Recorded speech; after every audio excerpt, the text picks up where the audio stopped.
At over 3 million square miles, the Amazon rainforest is mind-bogglingly huge. To compare, the entire United States measures only 3.7 million square miles, meaning one of the largest countries on the planet is only a bit bigger than the Amazon. But unlike the US, the Amazon is shrouded in uncharted forestry and biological mystery. It seems we're discovering new things about the Amazon all the time, and most of what we find isn't at all normal. Here now are the 10 most bizarre things ever found in the Amazon rainforest. Everyone loves a good soak in the hot tub, right? But what if the tub was so hot, climbing in could literally kill you? That doesn't sound too relaxing, and yet there is a river in the Amazon that's exactly that. Located in Peru, the Xinay-Timpixca River, also known as the Boiling River, is a 4-mile-long body of water that, true to its name, is so hot it actually boils. At its coolest, the river is 45 degrees Celsius, or around 113 degrees Fahrenheit. More often, however, the water heats up to a skin-melting 100 degrees Celsius, or 212 degrees Fahrenheit. At that point, the water starts to boil, and if you're in there, don't expect to come out happy and healthy. If you stick your hand in the 212-degree water, you can expect life-threatening third-degree burns in a matter of seconds. If you foolishly dive in, you could die in under a minute, the boiling water cooking you like a plate of pasta. You're probably wondering why the boiling river, well, boils. It can't just be because Peru is warm, right? Not at all.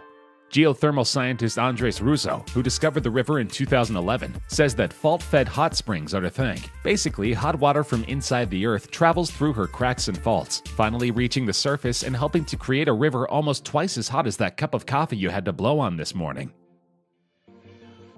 Chances are at least some of you watching this are afraid of snakes. Well, we're here to alleviate that fear, except no, we're not. Hailing from the Amazon rainforest, meet the green anaconda.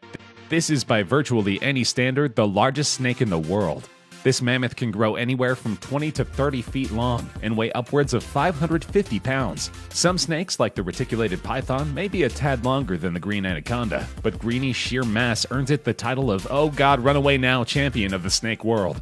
This anaconda kills by squeezing the life out of its prey and then swallowing it whole. There seems to be little to no limit on what this snake can swallow either. It's known to eat large creatures like wild pigs, deer, capybara, and even jaguars. The green anaconda is so elusive and scary, we legitimately don't know how many there are. The IUCN list of endangered species lists their status as a question mark. It seems scientists value their lives too much to even bother counting these eating machines, and we can't say we blame them. You know those odd carvings seen around the world that are usually only visible from up high? The Nazca Lines in Peru, the Uffington Whitehorse in England? These are examples of geoglyphs. Nobody knows where these designs came from. They're usually difficult to detect from the ground. Some people think aliens put them there, and it turns out the Amazon is loaded with them. Thus far, we've discovered around 300 of them, and virtually none would have been found without such tech. They're nearly impossible to notice at ground level, since they're mostly made by cutting some grass thinner than others. Plus, at nearly a square mile each, there'd be no way to even realize what you're in the presence of, since it would take so long to travel from each end to another one.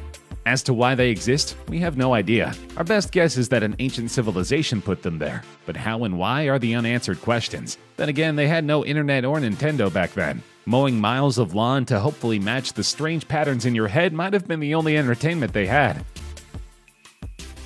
Few things are more unsettling than seeing the insides of an animal's body. It's why dissecting a frog is one of the hardest parts of high school for many a squeamish student. Well, what if we told you there's a species of frog who doesn't need dissecting, because you can see its insides while it's still alive? We're not sure if that'd be better or worse for your stomach, but it's certainly interesting. The glass frog, a native of the Amazon rainforest, has transparent skin around their abdominal area. This means that if you look at one, you can see everything. Heart, lungs, guts, intestines, liver, and even arteries. This little hopper is a living, breathing biology lesson. Unfortunately, or fortunately, depending on how you look at things, the green parts of their skin are less translucent. So if you were hoping to see a live frog's brain, you're out of luck. Back to the dissection table for you.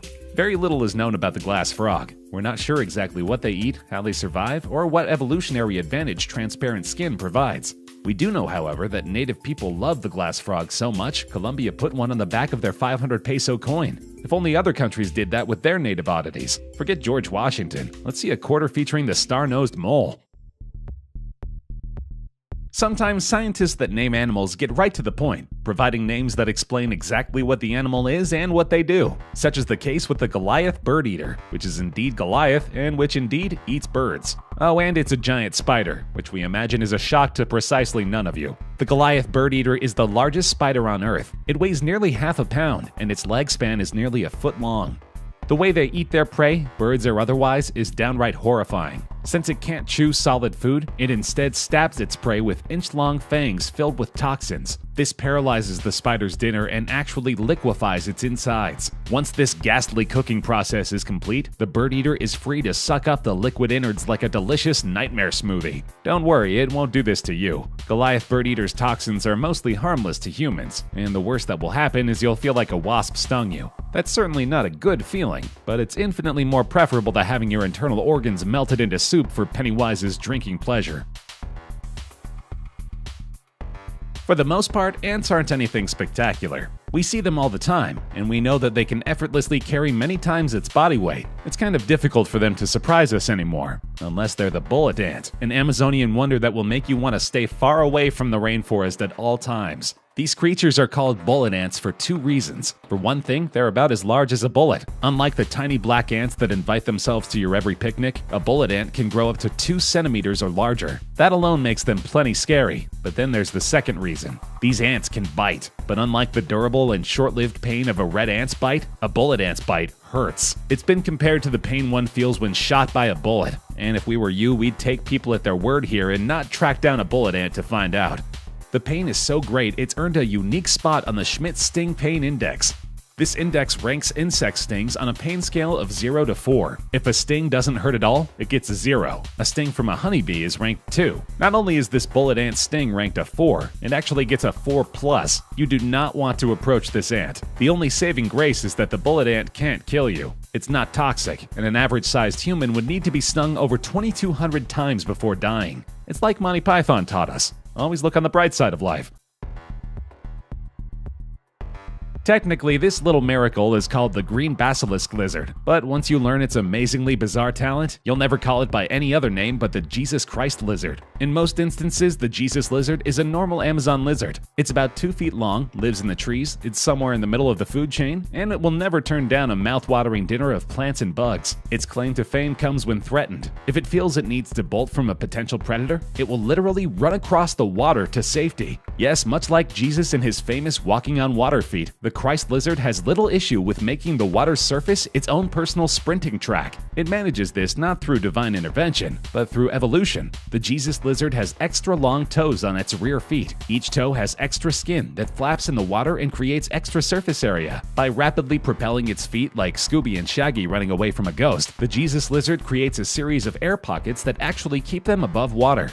While the Bible implies Jesus could have walked on water all day if he chose to, the Jesus lizard can only do so for about 15 feet before gravity comes to its senses and decides it's time to go swimming. Plus, if the lizard gets lazy about running fast, down into the drink it goes. Luckily, the Jesus lizard is a good swimmer, but since this video isn't about good swimmers, it's just best we move on. When you think of a tree, certain things come to mind, namely one trunk. Then there's the walking palm tree, which looks so unlike a tree it's developed a mythology all its own. The trunk of the walking palm tree splits into dozens of roots on its journey to the ground. This, to certain people, makes it look as if the tree has more legs than a spider. That, plus locals insisting the tree walks thanks to shaded roots dying off and new ones taking root toward the sun, has given the walking palm tree an incredible reputation. A moving tree forever transfixed by sunlight? If that isn't the coolest story ever, what is? Sadly, that's all it is. A story. As awesome as this tree looks, its reputation is pure myth. This tree does not actually walk, nor do its roots seek out the sun. Barring a super cyclone, the walking palm tree lives and dies in the exact same spot it was born in. As bizarre as the walking palm tree is, it won't provide you the walking trees you want in your life. For that, The Legend of Zelda's Great Deku Tree, the Ents from Lord of the Rings, and good old Groot are your only hopes. Once again, fiction saves the day. At first glance, the Jabuticaba may seem downright sickly. After all, it's covered in large, dark lumps that could very well be tree tumors, which are a thing should you wish to be further disgusted today. But luckily for the Jabuticaba, these lumps are not bad things at all. In fact, they're superfruits. This tree is covered in large, grape-like fruits that are completely safe to pick and eat. While other trees obviously bear fruit, no other tree covers their entire trunk with them like a full-body tattoo enthusiast. Surprisingly, there's an evolutionary explanation for the fruit. The jabuticaba wants to feed animals who can't climb trees to eat its fruit too. Along with the fruit are some of the most beautiful tree flowers you'll ever see. Twice a year, the jabuticaba grows the plants bearing the tasty fruit, meaning its trunks are covered in gorgeous white fuzz that honestly looks cozy enough to sleep on. If only this tree could survive in cooler climates, because we need them in every backyard. Of all the living creatures in the Amazon, humans are not likely what comes to your mind. But the rainforest is filled with indigenous tribes that modern society either forgot about or actively tried to kill. Hundreds of years ago, the Amazon was teeming with people from tens of thousands of different tribes. Sadly, since the advent of colonialism, many of these tribes have been wiped out or severely diminished. Even still, thousands of different tribes remain, intent on living as their ancestors had long before Europeans paid a visit. These indigenous people largely live what's called a sustainable existence, which means they get everything they need to live from the rainforest, but make sure not to harm it in the process. In most cases, they live and learn as their ancestors did, having no real interest in joining the modern world. Unfortunately, the modern world largely wants them to join or die. Because the tribal people have no deeds or paperwork saying they own the rainforest, they're constantly subject to corporations, politicians, and business people attempting to raise the rainforest for themselves. Many indigenous people feel the recent Amazon fires, which are still ongoing as of this video, are intentionally set by South American leaders who want the land for themselves and their country's various businesses. Never mind translucent frogs, boiling rivers, or humongous anacondas. That kind of selfish, destructive, money-first attitude is the most bizarre thing of all.